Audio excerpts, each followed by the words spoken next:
am lu ma metti lool tiis ma lool ndax ci yàlla dogal mu teg ma loolu di yàlla day sama soxna te defal ma lu réeree nag waaw defal ma loo xam ne nii képp koy julli rek bu mel ni defal la ko ñuy ziyaare ji sang bu tedd bi sallallahu alayhi wa sallam te moo paasal wax dëgg yàlla yóbbu ma ko mag waaye daal yàlla dafa dogal ma nekk fii ci Italie maanaam am ñaari doom yi wàññi ko wax ji bëri woon lool sama benn soxna bi nga xam ne nag moo jur xale yooyu wàññi ko moom mi di Sénégal waaye keneen ki moom maa ngi nekk ak moom fii léegi àdduna di dox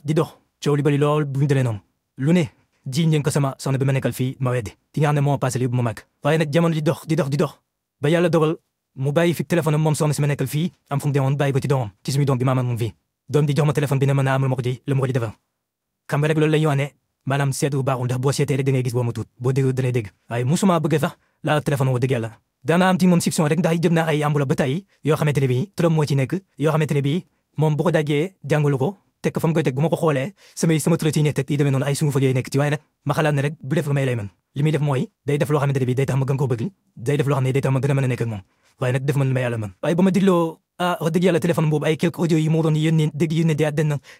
ñooñu ñuy tudde maaman di ko ci wax ay façon wax yoo xam ne daal wax yi doy waar lool yi beneen soxna dama lekk Sénégal amoon ak moom ñeenti bant ñaari bant yi dem mu des ñaari bant macha allah ki nga xam ne moo fi tamit fi nekk nii soxna yi di góor muy wax ak fi boobu noonu ngir mu faagaale ko wax yi doy waar yi loolu nag dama ko jëlee wax dëgg yàlla dama ko viré ci téléphone sama beneen xarit mu téye ma ko koo xam ne sax doo wolof ba xam maanaam tamit wax ji nu muy demee nee naa bu ko yónnee kenn li ma la yónnee nii daal di koy avancé ndax bañ moom moo xam ne yónnee naa ko kenn la preuve laa bëgg boo léegee waaye mbokk yi ci la yóbbu màkk nag nga ziyaare ji sang bu tedd bi waaye kooku boo bëti ko sa ñaari doom dëddu yu bëri di wax loxoom génn ci nga di ko miimal ba tey kay yow nga def ci lii mu bëgg a faayal keneen man de mu si jox conseil laa bëggoon wax dëgg fa yàlla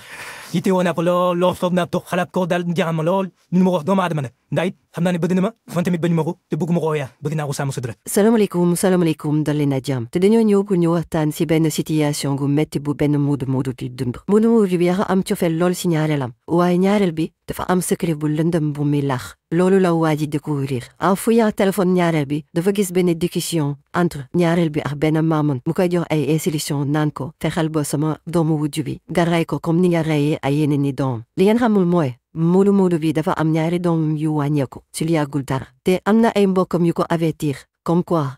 ñaareel bi dafa liggéey ay doom ba doom gaañu moom nag nu mu ko gëm parce que dafa am cofeel lool si ñaareel bi léegi ba mu découvrir loolu nag loolu dëggal liñ ko doon wax yépp affaire bi nag plongé ko si benn situation gu doy waar ba xamul lu muy def looloo tax mu ñaan wallu dafa xamul lu muy réagir parce que bëggul ñàkk kii di ñaareel bi te aussi tamit war na aar kii di njabootam situation bi nag nekk loo xamante ne dafa compliqué ñu leen di laaj seen xalaat si mbir mi la moo war a mën a doon réaction wu waa ji ou bien dafa war a dëgg bal bi bàyyi mel ni dara xewul wala mu essayer régler lépp ci sutura question yooyu noonu yëpp dañuy bàyyi ngeen jox ñu seen xalaat à travers les commentaires sur ce ñoo ngi leen di wax ba beneen sur Confessions Intimes